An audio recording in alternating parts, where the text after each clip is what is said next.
Bumili kami ng 1.4 hectares na lupa para sa charity namin at para makapagpatayo kami ng aming dream farmhouse. Tara mga mare, samahan niyo kami!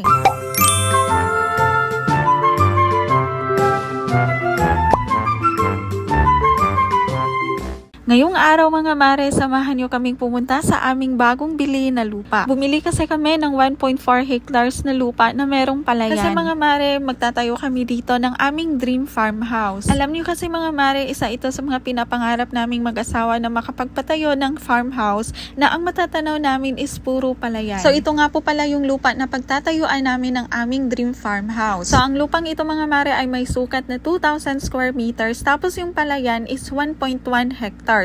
So, merong total of 1.4 hectares yung lupa na nabili namin. Alam niyo kasi mga mare, matagal ko nang pinapangarap na magkaroon ng lupa na pagtatayuan namin ng farmhouse na nasa gitna ng palayan. Gusto kasi namin mga mare na mamumuhay kami dito ng masaya hanggang sa pagtanda namin at puro nature lang yung makikita namin. So, dito mga mare ay sumama din sina mama at papa at yung kapatid ko kasi excited din silang makita yung bago naming biling lupa. So, dito nga mga mare ay kailangang dumaan nila mama at papa dun sa palayan para makapunta na dun sa lupa na pagtatayuan namin ng aming farmhouse. So dito nga mga mare ay medyo challenging po yung pagdaan sa palayan kasi maliliit lang po yung daanan tsaka maputik pa. Kahit na ako mga mare, nahirapan din akong dumaan dito sa una kasi hindi po ako sanay na dumaan sa palayan. Pero buti na lang nagsuot kami ng boots at binilhan ko na rin ng boots sina mama at papa para hindi sila mahirapan. Kita nyo naman kasi yung daanan mga mare, sobrang maputik. At dito nga mga mare, nadapa si mama kasi lumubog yung paa niya sa putik. Naawa talaga ako dito kay mama kasi kailangan pa niyang dumaan dito sa maliit na daan. Hopefully mga mare, mapalaki namin itong daanan para hindi na madapa si mama dito tuwing bibisita siya sa aming farmhouse. So dito inaalayan ko na lang si mama para hindi na siya madapa ulit. Fast forward mga mare, ayan malapit na kaming makarating sa lupa. At ito na yung last challenge namin, ang makatawid sa isang kahoy na ito. So kita niyo naman dito mga mare, medyo nahirapan ako sa pagtawid kaya tinulungan na lang ako ng asawa ko. Feeling namin dito mga mare parang nasa circus kami tapos kailangan mong ibalanse yung katawan mo para hindi ka mahulog.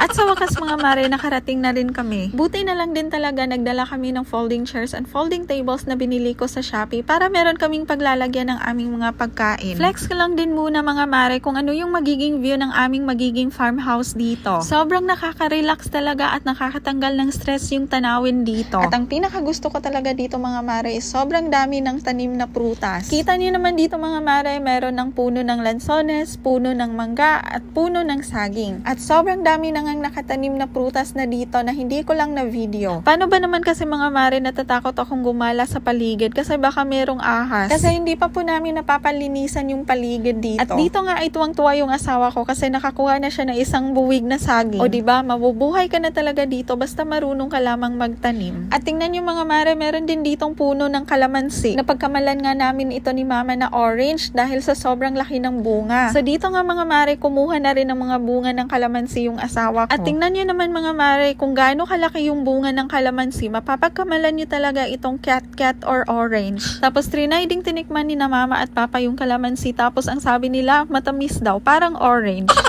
At dito nga mga mare, since wala namang magawa yung asawa ko, dahan-dahan na lang niyang nilinisan yung paligid. Alam niyo pa mga mare, isa din talaga to sa mga pinapangarap ng aking asawa na magkaroon kami ng farmhouse. Paano ba naman kasi mga mare, sobrang hilig sa pagfa-farm at pagtatanim itong asawa ko. Sobrang dami talaga namin gustong gawin dito sa farmhouse namin mga mare. Sana doon yung magkaroon kami ng flower at vegetable gardens, yung mag-aalaga kami ng mga hayop, yung magkaroon kami ng fish pan at palayan. Yun bang andito na lahat ng kailangan namin mga mare para makakain at mabuhay. Flex ko lang din mga mare kung gaano kalawak yung palayan namin. Sobrang laki talaga nito mga mare na hindi na kami mamomroblema sa bigas. And hopefully soon din mga mare, makakapag-share din tayo ng mga blessings na ito sa mga tao. And the next day nga mga mare, ito na nga nalinisan na yung paligid tapos nakapag-layout na din para sa bahay namin. Ang plano naming mag-asawa na ipatayo na dream farmhouse mga mare is native bahay kubo. Yun bang ang magiging bubong namin is nipa, tapos yung haligi is amakan, tapos yung yung sahig namin is purong kahoy lang talaga. Nai-imagine nyo ba yung ganung bahay mga mare? Ngayon pa lang kasi mga mare, sobrang na-excite na talaga ako na matapos na agad itong bahay namin. Ito pala yung front ng house namin mga mare. Lalagyan namin dito ng malaking terrace na kung saan dito kami magtatambay-tambay at ma-enjoy namin talaga yung view. At dito naman sa harap ng bahay namin, plano namin na taniman ng madaming bulaklak. Yun bang pagkagising mo sa umaga, bubungad sa'yo yung mga magagandang bulaklak at tanim, tapos meron pang magandang view. And the next day mga mare, nagpa-survey na rin kami sa aming lupa. So dito mga mare, maglalagay sila ng marking sa every corner ng lot namin. Importante talaga mga mare na sukatin yung lupa natin or ipa-survey para malaman natin yung mga boundaries at para malaman natin kung mayroon bang sumakop na kalapit na lupa. So dito nga pala mga mare ay hindi na ako sumama sa pag-survey kasi sobrang init at sobrang maputik din. So shoutout nga pala sa MM Flores Surveying Services sa pag-survey ng lupa namin. Sobrang layo talaga ng inikutan nila mga mare kasi imagine nyo, 1.1